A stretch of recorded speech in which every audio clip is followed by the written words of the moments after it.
बिस्मिल्लाहिर्रहमानिर्रहीम। दोस्तों, ज़ना एक हराम काम है और इस काम से बार बार मना किया गया है। और ख़ास तौर पर शादीशुदा औरतें जब अपने शौहर को छोड़कर किसी गैर मर्द से ताल्लुक़ रखती हैं तो ऐसा गुनाह तो बहुत ही बड़ा गुनाह है।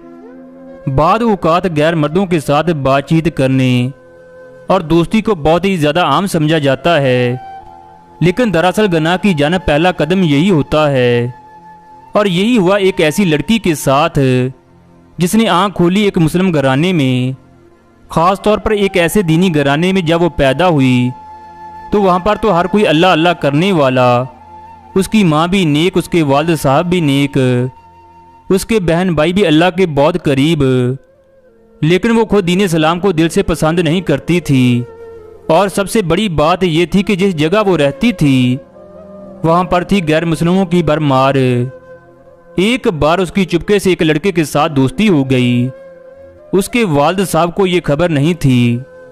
वो यही सोचती थी कि दीन इस्लाम में जबर है, औरतों के लिए और हर बात से मना किया जाता है, जो कि उसकी खुशकिस्मती थी, जिसको वो बदकिस्मती समझती थी कि मैं इस घर में पैदा हुई हूँ जहाँ पर हर वक्त अल्लाह अल्लाह किया जाता है। यहाँ पर मेरे साहब सिर्फ अल्लाह और उसके रसूल सल्लल्लाहु अलैहि वसल्लम की बात करते हैं। मेरी वालदा भी यही बातें करती हैं, यहाँ तक कि मेरी बहनें भी इन्हीं के नक्शे कदम पर चल रही हैं। लेकिन न जाने क्यों उसके दिल में बहुत ही ज़्यादा बुराई थी दीन इस्लाम के लिए। और एक मौका मिल गया उसको इस बस्ती में रहकर हिंदू लड़कों से दोस्ती करने का। वो इस तरह के उनके घर में लड़कियों को पढ़ाने का रुझान था और उसके वालिद साहब चाहते थे जिस तरह उन्होंने मजहबी अलूम हासिल किए, दीनी तालीम हासिल की, उनकी बेटियां भी आला पाए पर इल्म हासिल करें और दीन इस्लाम को फ़रोग दें। उनके घर में ख़ास तौर पर औरतों को तालीम देने का बहुत ज़्यादा रुझान था, लेकिन इस तालीम का उसने गलत फ़ायदा उठाया। वो घर से निकलती ज़रूर थी, मदरसे जाती थी, लेकिन रास्ते में उसकी दोस्ती हो गई एक हिंदू से, जिसने उसके हुस्न को देखा उसका दीवाना हो गया। और वो लड़की तो पहले ही बैठी थी किस तरह अपने मज़हब से दूरी इख्तियार करे। उसने फ़ौरन उससे दोस्ती कर ली और अब वो मदरसे जाने के बहाने इस गैर मुस्लिम दोस्त से मिलती। वो आपस में करीब से करीब आते जा रहे थे। एक बार उसने कहा, तुम तो मुसलमान हो, लेकिन तुम किस तरह मुझसे मिलती हो? मैं तो गैर मुस्लिम हूँ और मेरा मज़हब तो तुम्हारे मज़हब से बिल्कुल बरखिलाफ यानी उल्ट है।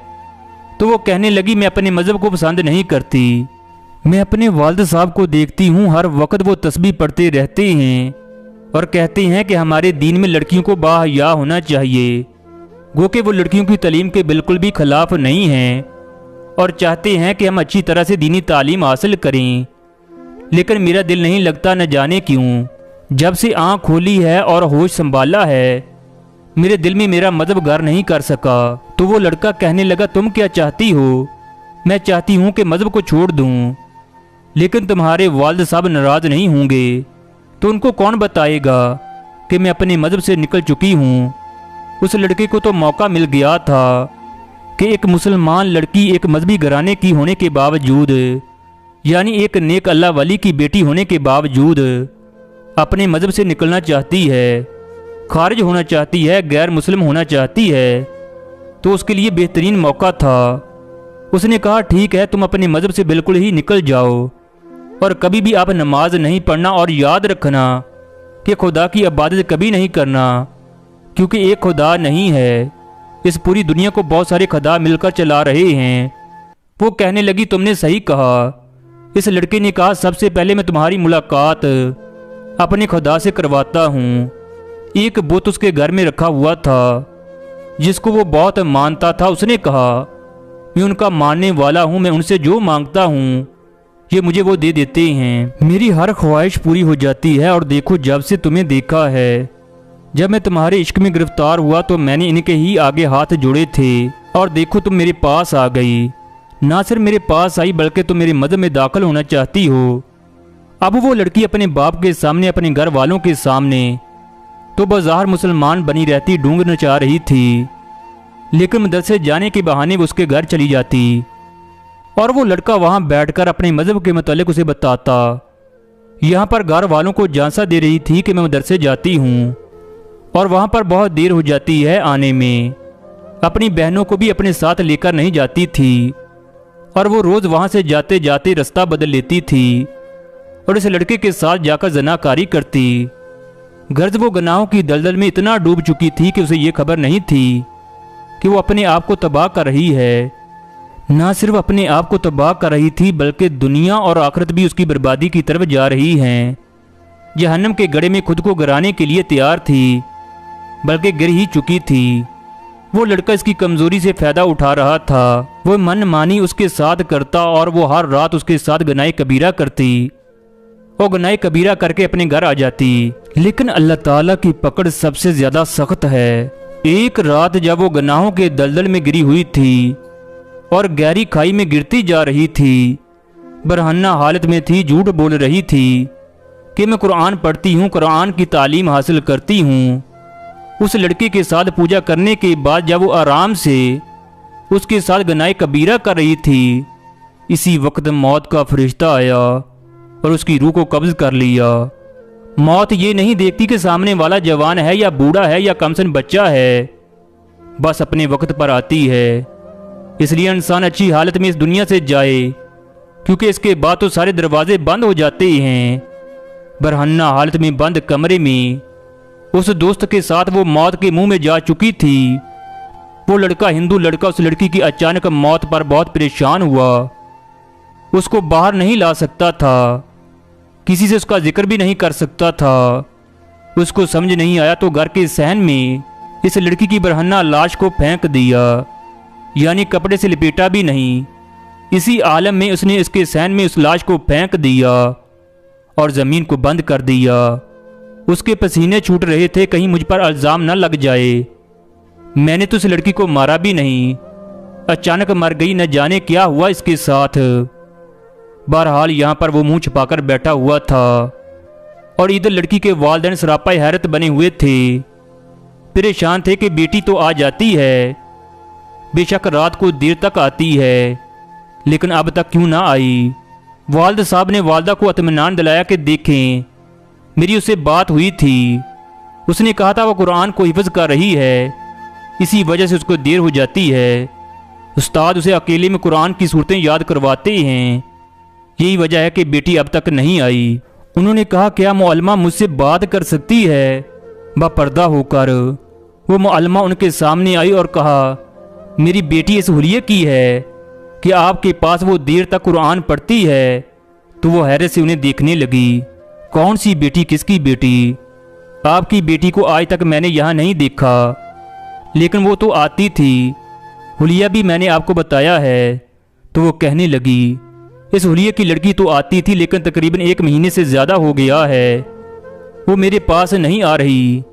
तो रात में वो कहाँ जाती है मुझे क्या मालूम, लेकिन यहाँ पर आपकी बेटी नहीं आती। ये कहकर वो मुअल्लिमा अंदर चली गई। अब बाप परेशान सर पीट रहा था कि आखिर मेरी बेटी ने मुझे धोखा दिया, लेकिन कुरान कैसे उसे याद था? ज़रूर वो कहीं और पढ़ने जाती होगी।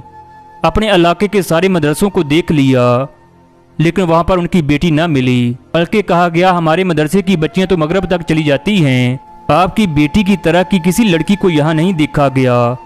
बाप ने सिपाहियों को इत्तला दी। सिपाही पूरे मोहल्ले में इस लड़की को तलाश करते रहे। आखिरकार वहाँ पर हिंदुओं की बस्ती के पास भी पहुँचे और तमाम हिंदुओं से पूछा तो वो कहने लगे, इस तरह की कोई लड़की हमारे पास नहीं आई। वो लड़का इसी बस्ती में रहता था।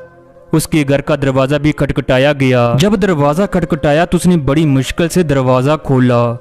दरवाज़ा खोलने पर वो लड़का बहुत ही ज़्यादा घबराया हुआ था। उसके माथे पर पसीने की बूंदें थीं। सिपाहियों को शक हो गया। उन्होंने कहा, हमें लगता है आपकी बेटी यहाँ पर है। ऐसा कैसे हो सकता है? ये गैर मुस्लिम हैं, मैं मुसलमान हूँ, मेरी बेटी मुसलमान है, एक हिंदू के घर में वो क्या करेगी? देखे कुछ भी हो सकता है, आपकी बेटी अंदर हो। खैर इस लड़के को एक तरफ हटाकर जब घर में दाखिल हुए तो वहाँ कोई भी नहीं था। इस लड़के से पूछगछ हुई कि बताओ कहाँ है वो लड़की और तुमने उसे मारकर कहाँ फेंका है? उसने कहा, मैंने उसे नहीं मारा, वो तो खुद ही मर गई। इस लड़के ने अपने आप को बचाने के लिए सच कह दिया। लेकिन सिपाहियों ने कहा, अगर वो लड़की इसी घर में है तो कहाँ पर उसे फेंका है? वो घर के सहन में मैंने उसे डाल दिया है। باپ کو یہ سن کر صدمہ پہلے ہی ہو گیا تھا کہ اس کی بیٹی یہاں پر موجود تھی، ایک غیر مسلم کے ساتھ، جہاں پر جگہ جگہ بتوں کی تصاویر لگی ہوئی تھیں۔ ایک بہت بڑا ثبوت اس کے کمرے میں تھا۔ وہ پہلے ہی صدمے سے دوچار تھا، اور جب یہ بات سنی کہ بیٹی اس لڑکے کے گھر میں مری ہے تو یہ سن کر اس کے ہوش اڑ گئے۔ سپاہیوں نے اس لڑکی کی وجہ صحن کھودنا شروع کیا۔ گڑھا زیادہ گہرا نہیں تھا۔ سامنے ہی جو منظر سب نے دیکھا، اس منظر کو دیکھ کر سب کے رونگٹے کھڑے ہو گئے۔ اس کے جسم پر نہ کفن تھا، نہ ہی کوئی کپڑا تھا، جبکہ اس لڑکی کے پوشیدہ چھپے ہوئے اعضاء مکمل طور پر گل سڑ چکے تھے۔ اور یہی نہیں، اس کے جسم کو لپیٹا ہوا تھا ایک بہت بڑے سانپ نے۔ اس کی زبان باہر کو لٹکی ہوئی تھی، اور اس کی زبان پر وہ سانپ بار بار ڈس رہا تھا۔ پھر ایک بچھو چلتا ہوا آیا اور اس کے جسم کو کاٹنے لگا۔ وہ منظر سب دیکھ رہے تھے۔ یہ وہ عذاب تھا جو اس لڑکی پر زنا کے گناہ کی وجہ سے آیا تھا۔ شریف اور باحیا مرد اور عورت تو اس کا تصور بھی نہیں کر سکتے، اور وہ تو ایک ایسے دینی گھرانے سے تعلق رکھتی تھی کہ اس کا باپ ایک مسجد کا امام تھا، والدہ حیا کا پیکر تھیں۔ اب والد صاحب اپنی بیٹی کو ایسی حالت میں دیکھ کر تڑپ کر رہ گئے، پر وہ جانتے تھے کہ وہ اب اس جگہ سے نکل نہیں سکتی۔